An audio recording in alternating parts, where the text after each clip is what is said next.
આજે 27 ફેબ્રુઆરી 2026 છે. આજના આ ખાસ સેશનમાં ઐતિહાસિક દસ્તાવેજો અને વૈજ્ઞાનિક નોંધોના આધારે આપણે એક બહુ જ ગંભીર વિષય પર ઊંડાણપૂર્વક ચર્ચા કરવાની છે. હા, અને આ વિષય છે માનવ ઇતિહાસની સૌથી ભયાનક ઔદ્યોગિક અને પરમાણુ દુર્ઘટના વિશે. બરાબર. 1986ની ચેર્નોબિલ દુર્ઘટના. આપણી પાસે જે સ્ત્રોત સામગ્રી છે તેમાં આ ઘટનાના ટેકનિકલ પાસા, લોકોના હૃદયદ્રાવક અનુભવો અને પર્યાવરણ પર પડેલી લાંબા ગાળાની અસરોની વિગતો છે. ચોક્કસ. અને આ ગહન વિશ્લેષણનો ઉદ્દેશ માત્ર એ જાણવાનો નથી કે કઈ તારીખે શું થયું હતું. હા, તારીખ તો કોઈ પણ પુસ્તકમાં મળી જાય. સાચી વાત.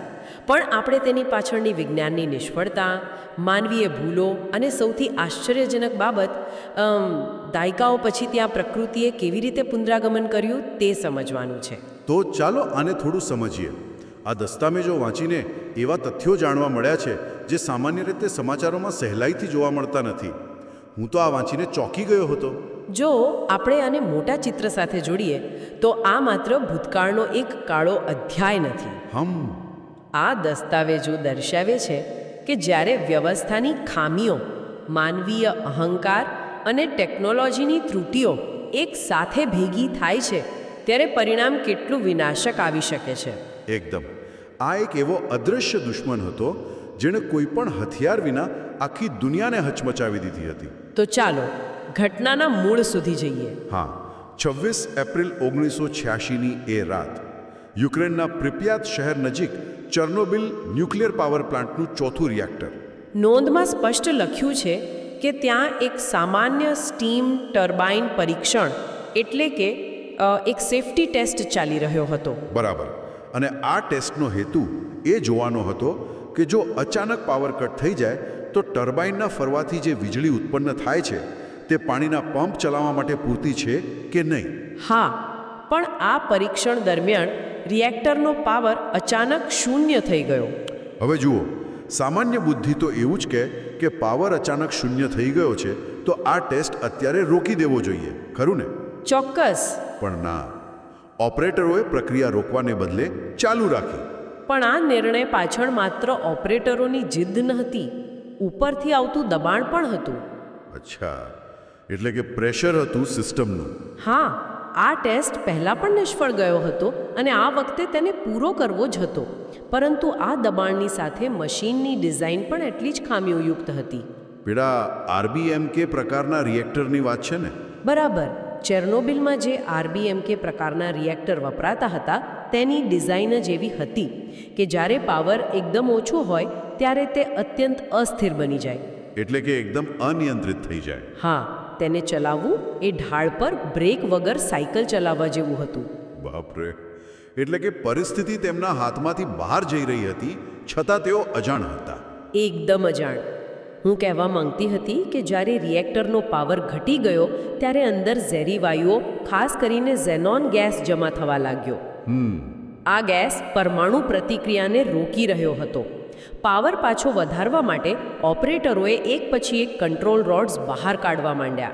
અને શ્રોતાઓ માટે કહી દઈએ કે આ કંટ્રોલ રોડ્સ એ રિએક્ટરની બ્રેક છે. સાચી વાત. અને જ્યારે તેમણે લગભગ બધી જ બ્રેક હટાવી લીધી ત્યારે રિએક્ટર એક અત્યંત ખતરનાક તબક્કામાં પ્રવેશી ચૂક્યું હતું. અને આ દસ્તાવેજો વાંચતી વખતે સૌથી રૂંવાડા ઊભા કરી દે તેવી ક્ષણ એ છે જ્યારે તેમને સમજાયું કે કંઈક ગંભીર થઈ રહ્યું છે. હા, અને પછી તેમણે પેલું બટન દબાવ્યું. એ જ, તેમને ઇમરજન્સી શટડાઉન બટન દબાવ્યું, જેને AZ5 બટન કહેવાતું. હવે કોઈ પણ વ્યક્તિ એવું જ વિચારે કે આ બટન ઘરમાં શોર્ટ સર્કિટ થાય ત્યારે મેઇન સ્વિચ બંધ કરવા જેવું કામ કરતું હશે. બટન દબાવ્યું એટલે બધું શાંત. પણ અહીં એવું ન થયું. બિલકુલ નહીં. કારણ કે અહીં એક ભયાનક ટેકનિકલ ખામી છુપાયેલી હતી. આ રિએક્ટરને રોકવા માટે જે કંટ્રોલ રોડ્સ અંદર જતા હતા તે બોરોનથી બનેલા હતા. જે ન્યુટ્રોનને શોષી લે છે, બરાબર ને? હા, પણ તેના છેડા ગ્રેફાઇટના બનેલા હતા. અને ગ્રેફાઇટની ખાસિયત એ છે કે તે શરૂઆતના થોડા સેકન્ડ્સ માટે પરમાણુ પ્રક્રિયાને ધીમી પાડવાને બદલે વધારી દે છે. એટલે આ તો એવું થયું કે કોઈ વ્યક્તિ બ્રેક મારે પણ શરૂઆતના થોડા સેકન્ડ્સ માટે ગાડી ધીમી પડવાને બદલે અચાનક એક્સેલેટર દબાઈ જાય. સચોટ ઉદાહરણ. સ્પીડ એકદમ પકડી લે અને એ જ થયું. શટડાઉન બટન દબાવતાની સાથે જ પાવર ઘટવાને બદલે સેકન્ડોમાં અનેક ગણો વધી ગયો. અને પછી પેલો ધડાકો. હા, અંદર રહેલું પાણી અચાનક વરાળમાં ફેરવાઈ ગયું. વરાળનું દબાણ એટલું વધી ગયું કે તેણે રિએક્ટરની છતને ફાડી નાખી. ત્યારબાદ જે બીજો ભયાનક વિસ્ફોટ થયો તેણે આખા રિએક્ટર બિલ્ડિંગને નષ્ટ કરી દીધું. જે મશીન ઉર્જા ઉત્પન્ન કરવા માટે બન્યું હતું તે એક વિનાશક બોમ્બમાં ફેરવાઈ ગયું. બરાબર. આ વિસ્ફોટે રિએક્ટરની 1000 ટનની છતને રમકડાની જેમ હવામાં ફંગોળી દીધી અને નોંધ મુજબ તરત જ 2 એન્જિનિયરોના મૃત્યુ થયા.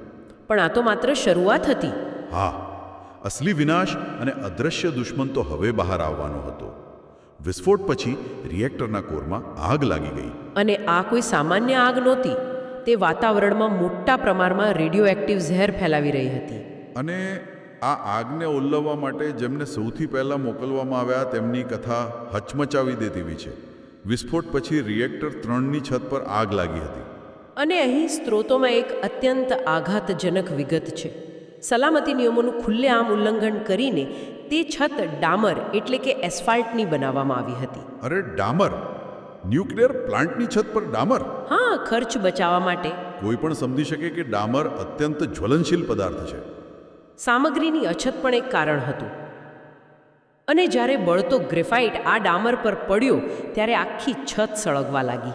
અને આ આગ ઓલવવા માટે અગ્નિશામક દળ એટલે કે ફાયર બ્રિગેડને બોલાવવામાં આવ્યા. અહીં એક બીજી માનવીય ભૂલ અથવા કહીએ કે ગુનો સામે આવે છે. હા, પેલા જવાનોને એવું જ કહેવામાં આવ્યું હતું કે આ કોઈ સામાન્ય ઇલેક્ટ્રિકલ આગ છે. તેમને ખબર જ નહોતી કે તેઓ એક ખુલ્લા પરમાણુ રિએક્ટરની સામે ઊભા છે અને હવામાં લાખો એક્સરે મશીન જેટલું રેડિયેશન છે. દસ્તાવેજમાં ગ્રેગરી ખમેલ નામના એક ફાયર ટ્રક ડ્રાઈવરનો અનુભવ વિસ્તારથી નોંધાયેલો છે. હા, શ્મેલનું વર્ણન પરિસ્થિતિની ગંભીરતા દર્શાવે છે.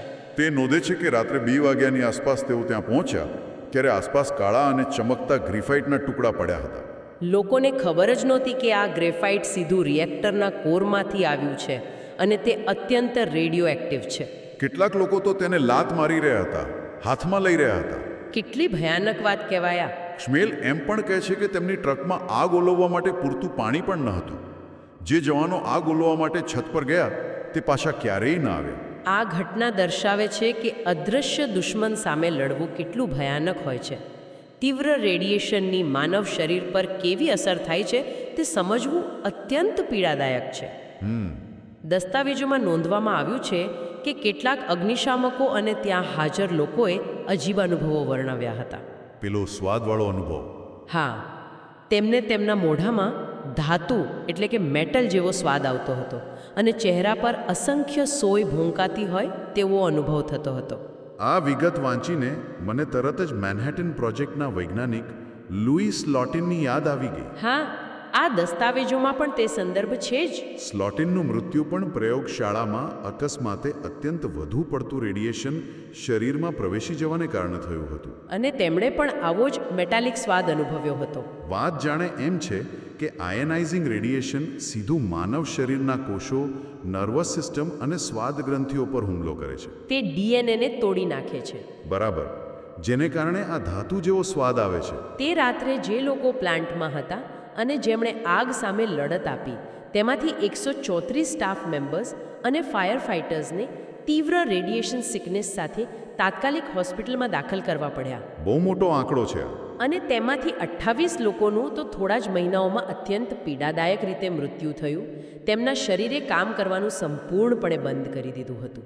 અહીં વાત ખરેખર ખૂબ જ રસપ્રદ અને તેટલી જ આઘાતજનક બને છે. હા, કેવી રીતે?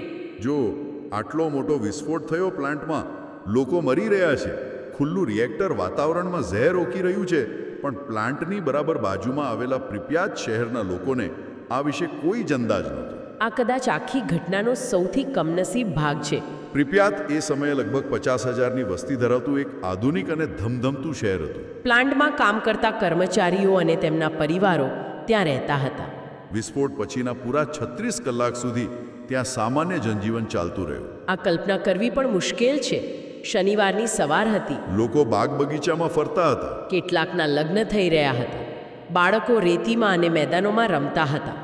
અને આકાશમાંથી અદૃશ્ય રેડિયો એક્ટિવ કણો તેમના પર વરસી રહ્યા હતા. તેમને અંદાજ જ નહોતો કે તેઓ દર સેકન્ડે મોતને શ્વાસમાં લઈ રહ્યા છે. અને સ્થાનિક અધિકારીઓને ખબર હતી કે રેડિયેશનનું સ્તર ભયંકર છે, છતાં મોસ્કો તરફથી આદેશ ન આવે ત્યાં સુધી તેમણે કોઈને કશું જ ન કહ્યું. માવી કે પરમાણુ પ્લાન્ટમાં અકસ્માત થયો છે અને સલામતી માટે શહેર ખાલી કરવું પડશે. અને સૌથી મોટી છેતરપિંડી એ હતી કે લોકોને કહેવાયું કે માત્ર 3 દિવસ માટે જવાનું છે. એટલે ચિંતા કરવાની જરૂર નથી. બસ 3 દિવસ. આ જૂઠને કારણે લોકો માત્ર જરૂરી દસ્તાવેજો અને થોડો ખાવા પીવાનો સામાન લઈને નીકળી ગયા. બાકીનું બધું જ ફર્નિચર, કપડાં, પુસ્તકો, વાસણો અને સૌથી દુઃખદ વાત, તેમના પાલતુ પ્રાણીઓ પણ ઘરમાં છોડી દીધા. એવી આશા સાથે કે તેઓ પાછા ફરશે, પણ તેઓ ક્યારેય પાછા ન ફરી શક્યા. આજે પણ એ બધું ત્યાં જ છે, ખંડેર હાલતમાં. શરૂઆતમાં પ્લાન્ટની આસપાસનો માત્ર 10 કિલોમીટરનો વિસ્તાર ખાલી કરાયો. પણ જેમ જેમ વાસ્તવિકતા સામે આવતી ગઈ અને રેડિયેશનનું સ્તર વધતું ગયું, તેમ તેને વધારીને 30 કિલોમીટર કરવામાં આવ્યો. જેને આજે આપણે ચર્નોબિલ એક્સક્લુઝન ઝોન તરીકે ઓળખીએ છીએ. બિલકુલ. આ રેડિયેશનનો વ્યાપ કેટલો ભયાનક હતો તેનો અંદાજ દસ્તાવેજોમાં આપેલા આંકડાઓ પરથી આવે છે. હિરોશીમા અને નાગાસાકી પર પડેલા બોમ્બ ધડાકા કરતાં ચર્નોબિલમાંથી 400 ગણું વધુ રેડિયો એક્ટિવ મટીરિયલ હવામાં ભળ્યું હતું. 400 ગણું વધુ. આ આંકડો જ મગજને શૂન્ય કરી દે તેવો છે. આ આંકડો વિશાળ છે, પણ વૈજ્ઞાનિક દ્રષ્ટિએ સ્પષ્ટતા કરવી જરૂરી છે. જી ચોક્કસ. શીત યુદ્ધ એટલે કે કોલ્ડ વોર દરમિયાન વાતાવરણમાં સેંકડો પરમાણુ પરીક્ષણો થયા હતા. તે બધા પરીક્ષણો દ્વારા ફેલાયેલા કુલ રેડિયેશન કરતાં ચર્નોબિલનું રેડિયેશન માત્ર એક નાનો હિસ્સો હતો. અચ્છા. પરંતુ તફાવત એ છે કે પરીક્ષણો આખી દુનિયામાં અલગ અલગ જગ્યાએ થયા હતા, જ્યારે ચર્નોબિલમાં જે થયું તે એક જ જગ્યાએ કેન્દ્રિત હતું. તેણે આસપાસના વિસ્તારોમાં સૌથી વધુ અને ઘાતક નુકસાન પહોંચાડ્યું. તો પછી એક સ્વાભાવિક પ્રશ્ન થાય કે આખી દુનિયાને આ ઘટના વિશે કેવી રીતે ખબર પડી? સોવિયત સંઘે તો આ વાત દબાવવાનો અને દુનિયાથી છુપાવવાનો પૂરો પ્રયાસ કર્યો હતો ને? હા, તેમના સમાચારોમાં ક્યાંય આનો ઉલ્લેખ નહોતો, પણ પરમાણુ ધુમાડાને કોઈ દેશની સરહદો રોકી શકતી નથી. સાચી વાત છે. અદૃશ્ય કણો પવનની સાથે હજારો કિલોમીટર દૂર સુધી પહોંચી ગયા. 28 એપ્રિલે એટલે કે દુર્ઘટનાના 2 દિવસ પછી સ્વીડનમાં આવેલા ફોર્સમાર્ક ન્યુક્લિયર પ્લાન્ટમાં એક વિચિત્ર ઘટના બની. હા, એક કર્મચારી સવારે કામ પર આવ્યો અને જ્યારે તે રેડિયેશન મોનિટર પાસેથી પસાર થયો ત્યારે એલાર્મ વાગવા લાગ્યું. સામાન્ય રીતે એલાર્મ ત્યારે વાગે જ્યારે કોઈ અંદરથી રેડિયેશન લઈને બહાર આવતું હોય. બરાબર, પણ અહીં કર્મચારી બહારથી અંદર જઈ રહ્યો હતો અને તેના બૂટ પર રેડિયેશન પકડાયું હતું. સ્વીડનના વૈજ્ઞાનિકો ચોંકી ગયા. તેમણે પોતાના આખા પ્લાન્ટની તપાસ કરી, પણ બધું બરાબર હતું, કોઈ લીકેજ નહોતું. પછી તમને પવનની દિશા અને રેડિયો એક્ટિવ આઇસોટોપ્સનું વિશ્લેષણ કર્યું ત્યારે તમને અંદાજ આવ્યો કે આ રેડિયેશન હજારો કિલોમીટર દૂર સોવિયત સંઘ તરફથી આવી રહ્યું છે. ખરેખર સ્વીડન પહેલા રેડિયેશનમાં થયેલો આ વધારો નોંધી લીધો હતો. હા, પણ કમનસીબે તે સમયે ફિનલેન્ડમાં સિવિલ સર્વિસની હડતાળ ચાલી રહી હતી. એટલે સરકારી કચેરીઓ બંધ હતી. બરાબર, જેના કારણે આ ગંભીર અહેવાલ સમયસર પ્રકાશિત જ ન થઈ શક્યો.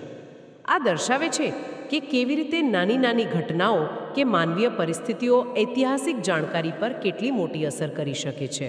હવે વાત કરીએ આ દુર્ઘટના પછીની ન્યાયિક કાર્યવાહી અને કેટલાક એવા નિર્ણયો વિશે જે કોઈ પણ સામાન્ય વ્યક્તિને વિચારતા કરી દે. હા, દસ્તાવેજો જણાવે છે કે દુર્ઘટના માટે જવાબદાર અધિકારીઓ સામે કેસ ચાલ્યો. 18 દિવસ સુધી સુનાવણી ચાલી, જેમાં પ્લાન્ટના મુખ્ય લોકો ડાઇટલોવ, ફોમિન અને બ્રાયુખાનોવને 10 વર્ષની સજા ફટકારવામાં આવી. પણ સૌથી મોટી અને ચોંકાવનારી માહિતી આ કેસની સજા નથી. હા, સૌથી ચોંકાવનારી વાત તો એ છે કે દુર્ઘટના પછી પ્લાન્ટનું શું થયું. કોઈ પણ સામાન્ય માણસ એવું જ વિચારે કે આટલી મોટી અને ભયાનક પરમાણુ દુર્ઘટના પછી તે પાવર પ્લાન્ટને કાયમ માટે તાળા મારી દેવામાં આવ્યા હશે. અને આસપાસના 30 કિલોમીટરનો વિસ્તાર ખાલી કરાવી દેવાયો હતો, એટલે એવું જ લાગે. પણ હકીકત સાવ અલગ છે. ઓક્ટોબર 1986માં દુર્ઘટનાના ગણતરીના મહિનાઓ પછી જ રિએક્ટર 1 અને 2 ફરી શરૂ કરવામાં આવ્યા. આ ખરેખર માનવામાં ન આવે તેવું છે. અને ડિસેમ્બર 1987માં રિએક્ટર 3, જે બરાબર વિસ્ફોટ પામેલા ચોથા રિએક્ટરની દિવાલ સાથે જોડાયેલું હતું, તેને પણ શરૂ કરવામાં આવ્યું. કોઈ પણ કલ્પના કરી શકે છે કે જે જગ્યા પર ઊભા રહેવું પણ જીવલેણ હતું ત્યાં લોકો રોજ સવારે પોતાનું ટિફિન લઈને ફરી કામે લાગી ગયા. આનાથી એક મોટો પ્રશ્ન ઊભો થાય છે. ઉર્જાની જરૂરિયાત સામે માનવ જીવનનું જોખમ કેટલું વ્યાજબી છે? તે સમયે યુક્રેન અને આસપાસના વિસ્તારોને શિયાળામાં વીજળીની સખત જરૂર હતી. વિકલ્પો ઓછા હતા. અને તેથી જ આટલું મોટું જોખમ હોવા છતાં બાકીના રિએક્ટર્સ ચાલુ રખાયા. છેક ડિસેમ્બર 2000માં આ પ્લાન્ટ સંપૂર્ણ રીતે બંધ કરવામાં આવ્યો. એટલે કે દુર્ઘટનાના 14 વર્ષ પછી. આ દરમિયાન વિસ્ફોટ પામેલા ચોથા રિએક્ટરનું શું થયું? તે તો ખુલ્લું હતું અને સતત રેડિયેશન ફેલાવી રહ્યું હતું ને? તેને કાબૂમાં લેવા માટે ડિસેમ્બર 1986માં જ એક ઉતાવળિયું પણ વિશાળ માળખું બનાવવામાં આવ્યું હતું, જેને સર્કોફેગસ કહેવાય છે. અચ્છા. તે લાખો ટન કોન્ક્રીટ અને સ્ટીલમાંથી બનેલું કવર હતું, જેને રિએક્ટર પર ઢાંકી દેવામાં આવ્યું. પણ તે ઉતાવળમાં બન્યું હોવાથી દાયકાઓ પછી નબળું પડવા લાગ્યું. એટલે કાયમી ઉકેલ નહોતો? બિલકુલ નહીં. તેથી વર્ષ 2017માં એક નવું અદ્યતન અને વિશાળકાય કવર તૈયાર કરવામાં આવ્યું, જેને ન્યૂ સેફ કન્ફાઇનમેન્ટ કહેવાય છે. હા, આ એન્જિનિયરિંગનો એક અદ્ભુત નમૂનો છે, જેને પ્લાન્ટની બાજુમાં બનાવીને પછી ટ્રેક પર સરકાવીને રિએક્ટર પર ઢાંકવામાં આવ્યો હતો, જેથી આવનારા 100 વર્ષ સુધી રેડિયેશન બહાર ના આવી શકે. સાચી વાત. પણ આ બધી માનવ સર્જિત ઉથલપાથલ, કોન્ક્રીટના જંગલો અને રાજકીય નિર્ણયોની વચ્ચે દસ્તાવેજોનો છેલ્લો હિસ્સો એક ખૂબ જ અલગ ચિત્ર રજૂ કરે છે. અને આ ચિત્ર છે પ્રકૃતિના વિજયનું. શરૂઆતમાં વિનાશ ભયંકર હતો. પ્લાન્ટની નજીક 4 ચોરસ કિલોમીટરના વિસ્તારમાં આવેલા પાઇન વૃક્ષોના જંગલોએ એટલું બધું રેડિયેશન શોષી લીધું કે તેના પાંદડા લાલ ભૂરા થઈને નાશ પામ્યા. તેને આજે પણ રેડ ફોરેસ્ટ કહેવાય છે. આસપાસના વિસ્તારમાં પ્રાણીઓ પર પણ ભયાનક અસર થઈ. નદીના ટાપુ પર રહેલા ઘોડાઓ થાઇરોઇડ ગ્રંથિ નષ્ટ થવાને કારણે મરી ગયા. અને ગાયોના આકાર વામન એટલે કે નાના થઈ ગયા. બધું જ ખતમ થઈ ગયું હોય, કાયમ માટે બરબાદ થઈ ગયું હોય તેવું લાગતું હતું. એવું લાગવું સ્વાભાવિક હતું, પણ પ્રકૃતિની સાજા થવાની ક્ષમતા કલ્પના બહારની છે. જ્યારે માણસોએ તે 30 કિલોમીટરનો વિસ્તાર ખાલી કર્યો, શિકાર બંધ થયો, ખેતી બંધ થઈ, વાહનોનો અવાજ શાંત થઈ ગયો, ત્યારે ધીમે ધીમે ત્યાં ફરીથી જીવસૃષ્ટિ ખીલવા લાગી. અને આજના સમયમાં પરિસ્થિતિ સાવ બદલાઈ ગઈ છે. કેવી રીતે? દસ્તાવેજમાં 2021ના ચેર્નોબિલ રિઝર્વના વૈજ્ઞાનિક વિભાગના પ્રમુખ ડેનિસ વિશ્નેવ્સ્કીનો એક સંદર્ભ છે. તેઓ નોંધે છે કે આજે આ ખંડેર વિસ્તાર યુક્રેનની સૌથી મોટી પર્યાવરણ સંરક્ષણ ઇકાઈ બની ગયો છે. આ ખરેખર કમાલ છે. વિશ્નેવ્સ્કી કહે છે કે અહીં 100થી 200 વર્ષ પહેલાં જોવા મળતા જંગલી પ્રાણીઓ પાછા ફર્યા છે. ત્યાં હવે મુક્તપણે વરુણ, લિંક્સ, બેઝર, લોંકડી અને રીંછ પણ ફરી રહ્યા છે. જાણે સદીઓ જૂનું જંગલ પાછું જીવંત થઈ ગયું હોય. એકદમ. આ એક અદ્ભુત ઘટના છે. જો આપણે આને મોટા ચિત્ર સાથે જોડીએ તો માનવ વસવાટ દૂર થતાં જ એક અત્યંત પ્રદૂષિત અને ઝેરી વિસ્તાર પણ થોડા જ દાયકાઓમાં એક સમૃદ્ધ ઇકોસિસ્ટમમાં ફેરવાઈ ગયો. રેડિયેશનની અસર ચોક્કસ છે, પણ માનવ પ્રવૃત્તિની ગેરહાજરીમાં પ્રકૃતિએ એ નુકસાનની ભરપાઈ કરી લીધી છે.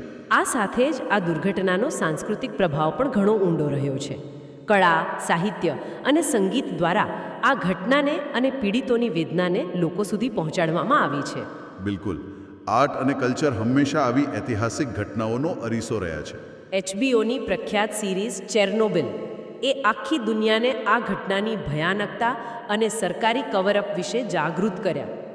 તે જ રીતે યુક્રેનિયન બેલારુસિયન લેખિકા સ્વેતલાના એલેક્સિયેવિકનું પુસ્તક વોઇસ ફ્રોમ ચેર્નોબિલ.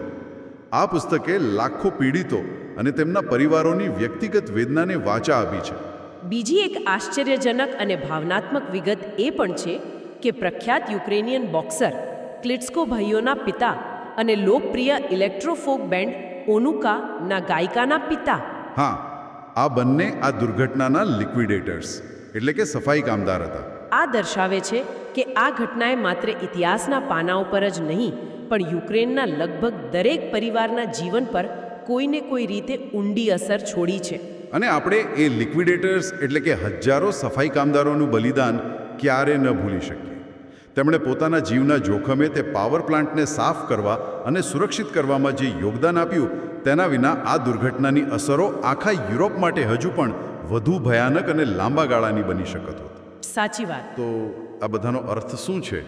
જો આજના આ વિશ્લેષણમાં ચર્ચા કરેલા તમામ સ્ત્રોતો અને દસ્તાવેજોનો સારાંશ કાઢીએ તો સ્પષ્ટ થાય છે કે ચેર્નોબિલ 1986 માત્ર એક ટેકનિકલ ખામી કે કોઈ મશીનની નિષ્ફળતા નહોતી. તે માહિતી છુપાવવાની ઘાતક નીતિ, માનવીય અહંકાર અને વૈજ્ઞાનિક સલામતી કરતા નિયમોને નજરઅંદાજ કરવાની વૃત્તિનું ભયાનક પરિણામ હતું. અને તેની સામે આપણે એ પણ નોંધવું જોઈએ કે માનવીય ભૂલો ગમે તેટલી ભયાનક હોય અને ટેકનોલોજીનો વિનાશ ગમે એટલો મોટો હોય, પ્રકૃતિ પાસે પોતાની જાતને સાજા કરવાની એક અદ્ભુત ક્ષમતા છે. ચોક્કસ. ચેર્નોબિલ એ માનવસર્જિત વિનાશનું પ્રતીક હોવાની સાથે સાથે હવે પર્યાવરણના પુનર્જન્મનું પ્રતીક પણ બની ગયું છે. આ જ વાત આપણને એક ઊંડા વિચાર તરફ દોરી જાય છે. કોઈ પણ વ્યક્તિ જ્યારે આ દસ્તાવેજોનો અભ્યાસ કરે ત્યારે એક પ્રશ્ન જરૂર મનમાં ઉઠે. જરા વિચારો, દુનિયાની સૌથી ખરાબ પરમાણુ દુર્ઘટનાવાળી જગ્યા પર જ્યાં રેડિયેશને બધું જ ભસ્મીભૂત કરી દીધું હતું, ત્યાં પ્રકૃતિ અત્યારે એટલી જ ખીલી ઉઠી છે જેટલી સદીઓ પહેલાં હતી. ત્યાં હવે પ્રાણીઓ બેખોફ ફરે છે. તો શું એનો અર્થ એવો થાય કે પ્રકૃતિ અને અન્ય જીવજંતુઓ માટે આપણો એટલે કે માનવ વસવાટ હોવો એક પરમાણુ વિસ્ફોટ કરતાં પણ વધુ વિનાશક બાબત છે? માણસની ગેરહાજરી જ પ્રકૃતિ માટે સૌથી મોટું વરદાન છે. આ એક એવો પ્રશ્ન છે જેના પર સૌએ પોતાની રીતે વિચારવાની જરૂર છે. આ એક વિચારવા લાયક પ્રશ્ન સાથે ઐતિહાસિક સ્ત્રોતો પર આધારિત આજની આ ઊંડાણપૂર્વક ચર્ચા અહીં સમાપ્ત થાય છે. નમસ્કાર.